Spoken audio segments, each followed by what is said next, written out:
जग्गू के डेरे पर पहुंचकर हमने चाय पी, उसे मुख्तसरन बाबा के बारे में बताया। फिर मैंने उठने की कोशिश की, कहा अब हम लोग चलते हैं। जग्गू ने कहा मेरा ख्याल है कि तुम लोग कुछ ठहर कर जाओ, रात के वक्त किसी गाड़ी में जाना खतरे से खाली नहीं होता, खूंखार कुत्ते मिनटों में तिक्का बोटी कर देते हैं। मैंने कहा जब तक हम वहां पहुंचेंगे उजाला हो चुका होगा। मैं जल्द अज जल्द विनोद पांडे के गांव पहुंचना चाहता था। वो बोला वहां पहुंचने में मुश्किल से आधा घंटा लगेगा। मैंने कहा अगर पैदल सफर करना पड़ा तो ज्यादा वक्त लग सकता है, हमारे साथ लड़कियां भी हैं। जग्गू ने हैरत से कहा तो क्या तुम लड़कियों को भी लेकर जाओगे? मैंने कहा वो आम लड़कियों से बहुत मुख्तलिफ हैं, फिर वहां 2 से ज्यादा आदमियों की जरूरत भी पड़ सकती है। जग्गू हंसकर बोला उसकी तुम चिंता मत करो, मैं चलूंगा ना तुम्हारे साथ। फिर हमारे लाख मना करने के बावजूद जग्गू नहीं माना। मजबूरन कांता और ग्लोरिया को वहीं छोड़ना पड़ा। मैंने ग्लोरिया को अच्छी तरह समझा दिया था कि मोहतात रहे, उन लोगों से खतरा तो कोई नहीं था मगर एहतियात अच्छी चीज थी। जग्गू के आदमी हमारी गाड़ी भी ले आए थे मगर जग्गू ने जीप ही को तरजीह दी। जब हम शांतिपुर के लिए रवाना हुए तो सुबह काजिब का धुंधलका फैला हुआ था। स्टीयरिंग पर जग्गू खुद था, मैं उसके बराबर में बैठा हुआ था। पिछली सीटों पर तैमूर और जग्गू के 2 आदमी थे। हम सभी असलहे से पूरी तरह लैस थे। जीप ऊंचे नीचे रास्तों पर उछलती कूदती आगे बढ़ रही थी। मैंने हंसकर कहा सरदार जग्गू, तुमने एक बात तो बताई ही नहीं, वहां तुम किसकी घात लगाए बैठे हुए थे और तुमने हमारा पीछा क्यों किया था?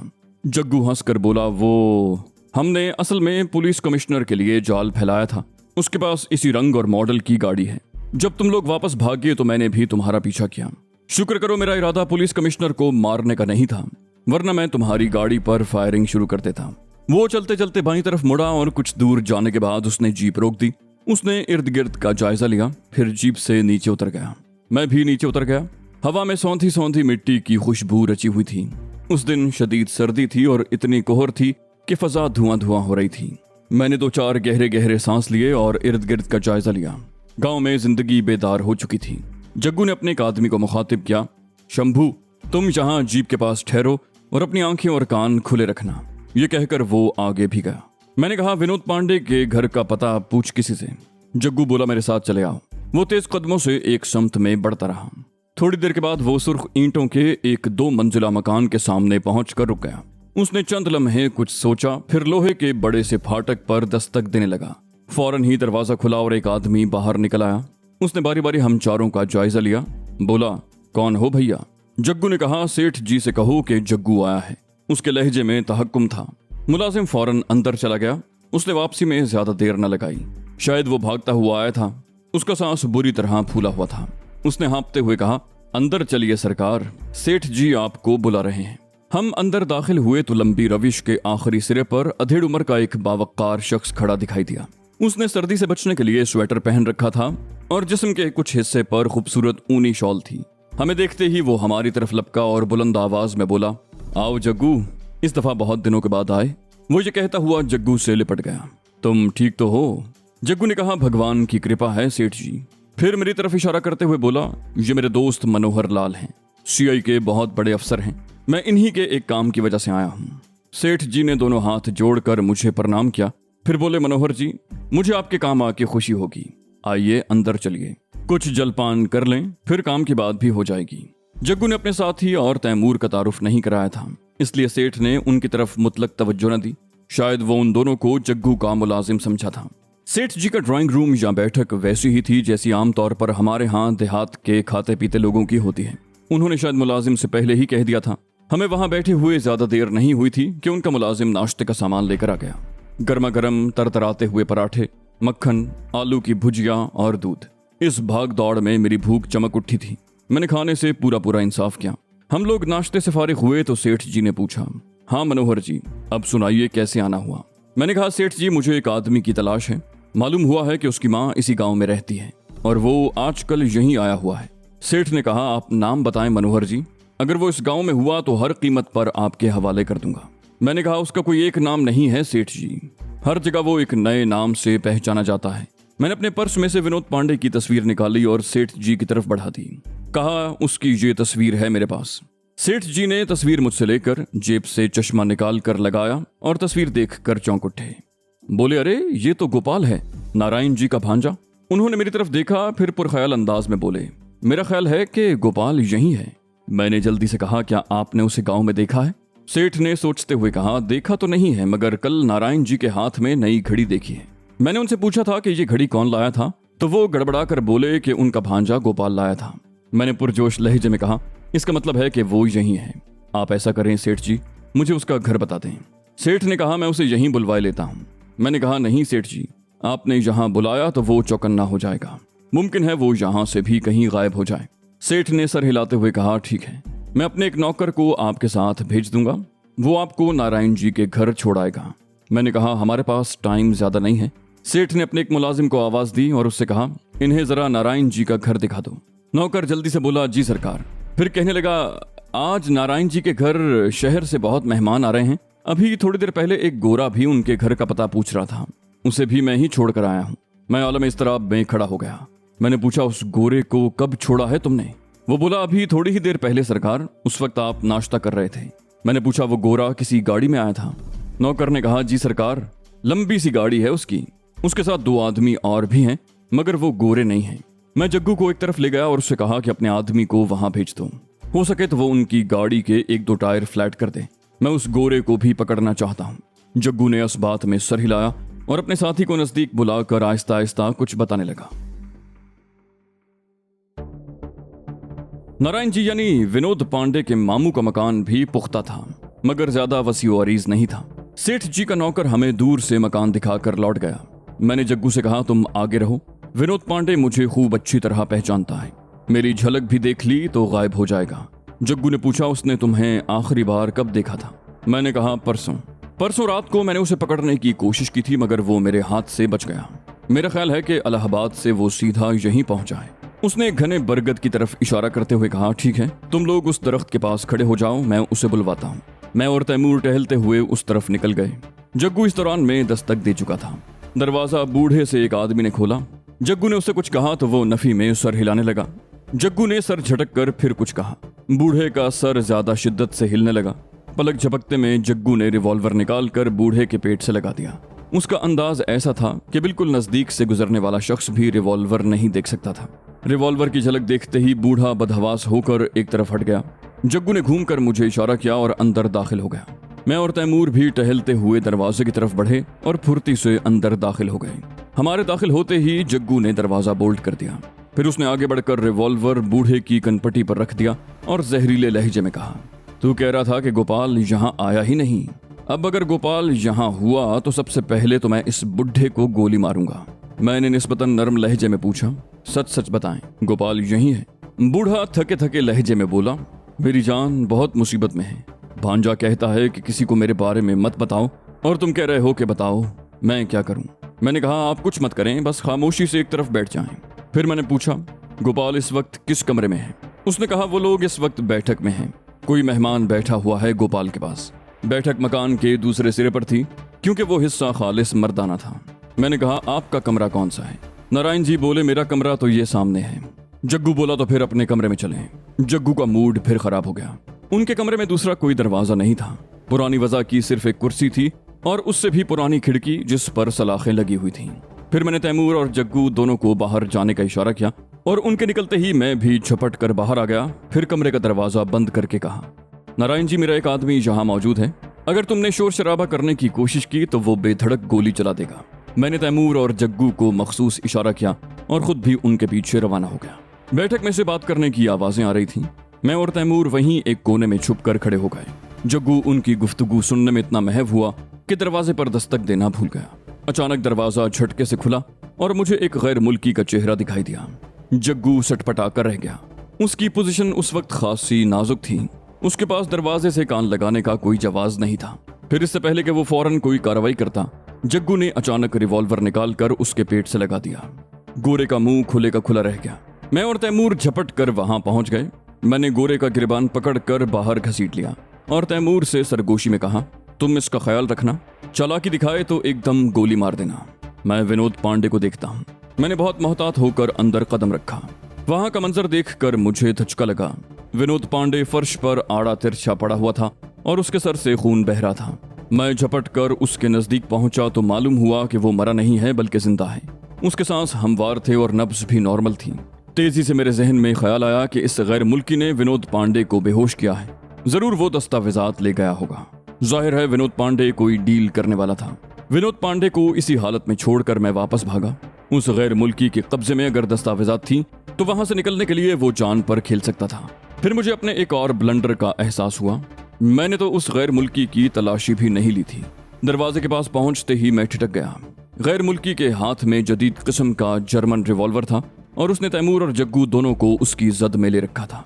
मेरी आहट सुनकर वो चौंका और लम्हे भर को उसकी गर्दन मेरी तरफ मुड़ी। तैमूर के लिए इतनी मोहलत काफी थी। वो गोया हवा में उड़ता हुआ गैर मुल्की तक पहुंचा और उसके हाथ पर किक लगाता हुआ दूसरी तरफ निकल गया। गैर मुल्की के हाथ से रिवॉल्वर छूट गया, जिसे जग्गू ने दबोच लिया। मैंने डपट कर कहा, बस मिस्टर एल्बर्ट, तुम्हारा खेल खत्म हो गया। अपना नाम सुनकर वो बुरी तरह चौंका। फिर मुझसे मुखातिब हुआ, देखो मिस्टर, मेरी डील विनोद पांडे से होने वाली थी, मगर ऐन वक्त पर वो मुकर गया। उन डॉक्यूमेंट्स की चुगनी कीमत मांग रहा था। तुम डील करना चाहते हो तो तुम कर लो। मैंने कहा, चलो बताओ फिर तुम्हारी ऑफर क्या है। एल्बर्ट ने कहा, $5 मिलियन। मैंने इनकार में सर हिलाते हुए कहा, नो। फिर उर्दू में तैमूर से कहा कि तुम कमरे में जाकर विनोद पांडे का ध्यान रखो, इस मरदूद ने उसे बेहोश कर दिया है। वो बोला, चलो 2 मिलियन और ले लो। मैंने फिर नफी में सर हिलाया और कहा, मैं पूरे $1 बिलियन लूंगा। ये कीमत 2 चीजों की है, डॉक्यूमेंट्स और तुम्हारी जान। अब जल्दी से फैसला कर लो, जान देते हो या कीमत दोगे। वो जल्दी से बोला, ओके ओके, मगर रकम तुम कहाँ रिसीव करोगे। मैंने कहा, जहां तुम मुनासिब समझो। वो बोला, ठीक है, कल तुम इलाहाबाद के चौक बाजार में पहुंच जाना, मैं अपने हाथ से रकम पहुंचाऊंगा। मैंने संजीदगी से कहा, मिस्टर एल्बर्ट, एक बात बताइए, क्या मेरे सर पर सींग निकल रहे हैं या मेरी दुम नजर आ रही है। एल्बर्ट ने कहा, मैं समझा नहीं। मैंने कहा, अच्छा ये बताओ कि मेरे सर पर तुम्हें फूल्स कैप नजर आ रही है।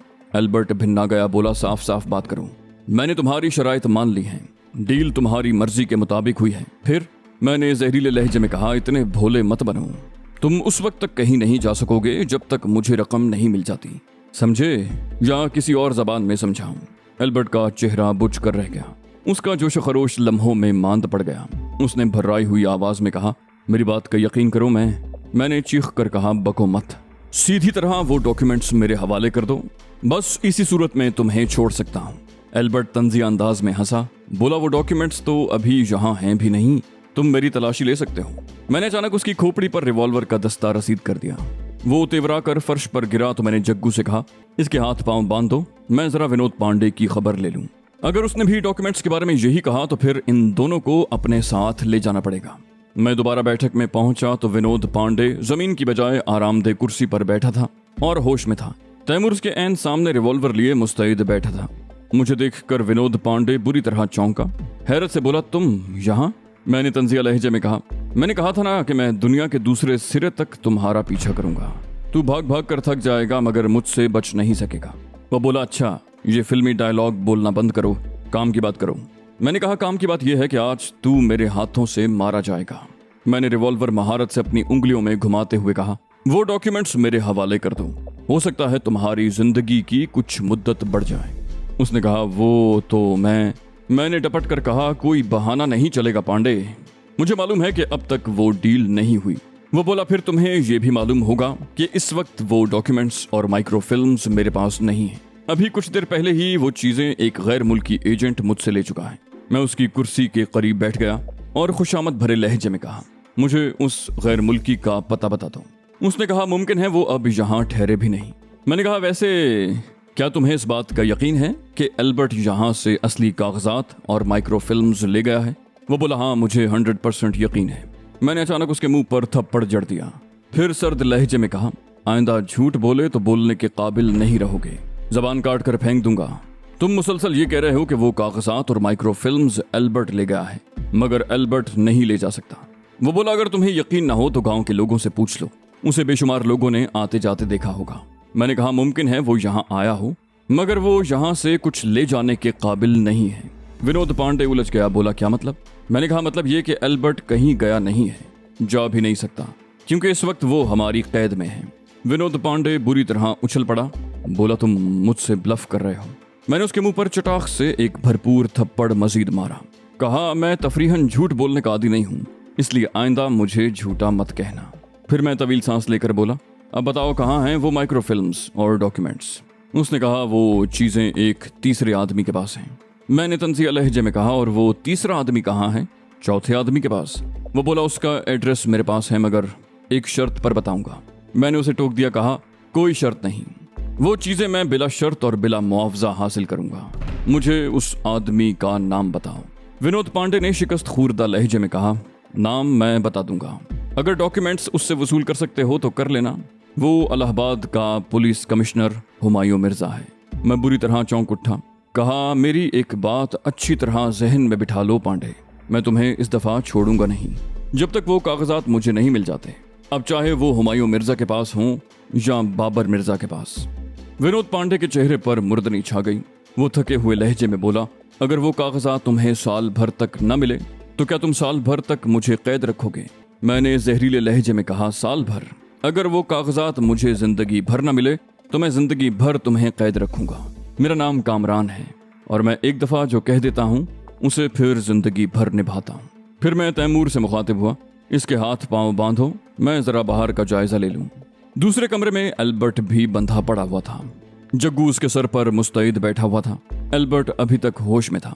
मैंने जग्गू से कहा, तुम जरा इसके साथियों की खबर लो और दोनों गाड़ियां यहीं ले आओ, मैं इन दोनों को भी साथ ले जाना चाहता हूँ। जग्गू खामोशी से बाहर निकल गया। मैंने एल्बर्ट को उठाया और उसे भी उसी कमरे में लिटा दिया जहां विनोद पांडे बंधा हुआ था। फिर मुझे एल्बर्ट की तलाशी लेने का ख्याल आया। बेपरवाही की भी हद होती है। मैंने खुद को मलामत की और एल्बर्ट की तलाशी लेने लगा। उसकी जेबों से करेंसी नोट, एक छोटा सा रुमाल, रॉथमैन सिगरेट का एक पैकेट और बहुत से कार्ड्स निकले। कोट की तलाशी लेते हुए मुझे ऐसे लगा जैसे उसका अस्तर गैर मामूली तौर पर दबीज हो। मैंने चोर जेब की तलाश में पूरे कोट का जायजा लिया, लेकिन जेब न मिली। मैंने तैमूर से कहा कि एल्बर्ट के हाथ खोल दे, मैं उसके कोट का अस्तर उधेड़ना चाहता हूँ। उसने एल्बर्ट के हाथ खोले, मगर कोट उतारते ही उसे दोबारा बांध दिया। विनोद पांडे ने कहा, तुम खामखा अपनी एनर्जी जाया कर रहे हो, हुमायूं मिर्जा तक हर आदमी की पहुंच नहीं हो सकती। मैंने गुर्रा कर कहा, तुम खामोश नहीं रह सकते। वो बोला, मैं तो इसलिए। उसका जुमला अधूरा रह गया क्योंकि तैमूर ने उसके मुंह पर पूरी कुव्वत से उल्टा हाथ मार दिया था। मैंने इस दौरान में कोट का अस्तर उधेड़ दिया। उसके नीचे रुई की एक पतली सी तह थी। मैंने वो तह हटाई। कागज का एक लिफाफा उछल कर फर्श पर गिर पड़ा। एल्बर्ट की उस जेब का मुंह कोट के पिछले हिस्से में था। पिछले हिस्से में चाक खुला हुआ था। एल्बर्ट ने उसी चाक के जरिए लिफाफे को मोड़कर चोर जेब में रखा हुआ था। उस लिफाफे में कागजात भरे हुए थे। मैंने बेताबी से लिफाफा फाड़ दिया। कागजात के साथ उस लिफाफे में से 2 माइक्रो फिल्म्स निकली। मैंने जल्दी जल्दी कागजात पर नजर दौड़ाई। यही वो कागजात थे जिनके लिए मैंने इतनी मुसीबतें झेली थी। उस वक्त मेरी कैफियत उस मुसाफिर की थी जो अपनी मंजिल की तलाश में भटकते रहने के बाद एक दिन आखिरकार गैर मुतवक्के तौर पर अपनी मंजिल पाले। मारे खुशी के मेरी आंखों से आंसू बह निकले। मैंने वो दस्तावेजात दोबारा लिफाफे में रखी और उस पे एक पुराना अखबार लपेट कर अपनी शर्ट में रख लिया। ये कहना तो गलत है, असल में मैंने लिफाफे को यूं अंदर ठूंस दिया जैसे पोस्ट बक्स में डाक ठूंसी जाती है। फिर मैंने तैमूर को कमरे से बाहर निकलने का इशारा किया। वो उठकर दूसरे कमरे में आया तो मैंने उससे कहा, मेरा ख्याल है कि इन लोगों को साथ ढोकर ले जाना अब मुनासिब नहीं। तुम्हारा क्या ख्याल है, इन लोगों को यहीं छोड़ दें? वो बोला, यार अगर वो डॉक्यूमेंट्स असली हैं, उनमें कोई पेपर कम नहीं है, तो विनोद पांडे और एल्बर्ट को साथ लिए फिरना अक्लमंदी नहीं। मैंने कहा, फिर क्या कहते हो, इन लोगों को जिंदा छोड़ें या? अचानक बाहर से फायरिंग की आवाज सुनाई दी। मैंने चौंक कर तैमूर की तरफ देखा। झपट कर दूसरे कमरे में पहुंचा और दरवाजे से झांक कर बाहर देखा। दरवाजे के ऐन सामने 2 आदमी बैठे हुए थे। वो दोनों चेहरे मेरे लिए नए थे। मेरा ख्याल था कि फायरिंग करने वाले एल्बर्ट के साथी होंगे और दरियाफ्ते हाल के लिए वहां आए होंगे, मगर वो एल्बर्ट के साथी नहीं थे। मैं झपट कर दोबारा उसी कमरे में पहुंचा जिसमें एल्बर्ट और विनोद पांडे बंधे हुए थे। मुझे देखकर विनोद पागलों की तरह हंसने लगा। बोला, ये तो मैंने तुम्हें बताया नहीं कि एल्बर्ट एक गैर मुल्की सिफारतकार है और अपने 2 आदमियों को बताकर आया था कि मैं शांतिपुर जा रहा हूँ। अगर 2 घंटे तक मैं वापस न पहुंचूं तो तुम अपने तौर पर कार्रवाई करना। अब ये मालूम नहीं कि इसके आदमी अकेले हैं या पुलिस भी साथ आई है। मैंने दांत पीस कर कहा, इतना याद रखना कि बाद में हमारा कुछ भी अंजाम हो, मगर मैं तुम्हें और एल्बर्ट को ठिकाने लगा दूंगा। मैंने अपनी बात पूरी ही की थी कि दरवाजे पर जोरदार धमाका हुआ। ऐसा लग रहा था जैसे कोई दरवाजा उखाड़ने की कोशिश कर रहा हो। दरवाजे पर फिर जबरदस्त दस्तक हुई। तैमूर ने चीख कर पूछा, कौन है? बाहर से करख्ता आवाज सुनाई दी, पुलिस। पुलिस का नाम सुनते ही तैमूर हैरत ज़दा रह गया। यही कैफियत मेरी भी थी। पुलिस वहां कैसे आ सकती थी? गांव वालों से ये तवक्को नहीं थी कि वो पुलिस को इत्तला देते। फिर ऐसी कोई गैर मामूली बात भी तो नहीं थी जिसकी इत्तला पुलिस को दी जाती। गांव वालों के लिए गैर मामूली बात सिर्फ इतनी थी कि वहां एक के बाद दीगरे 2 गाड़ियां और उनमें से एक गाड़ी में एक गोरा आया था। इसमें भला पुलिस को क्या दिलचस्पी हो सकती थी। इन वाकयात का सिर्फ एक आदमी गवाह था और वो था विनोद पांडे का मामू नारायण। इस वक्त तो वो भी हमारी कैद में था।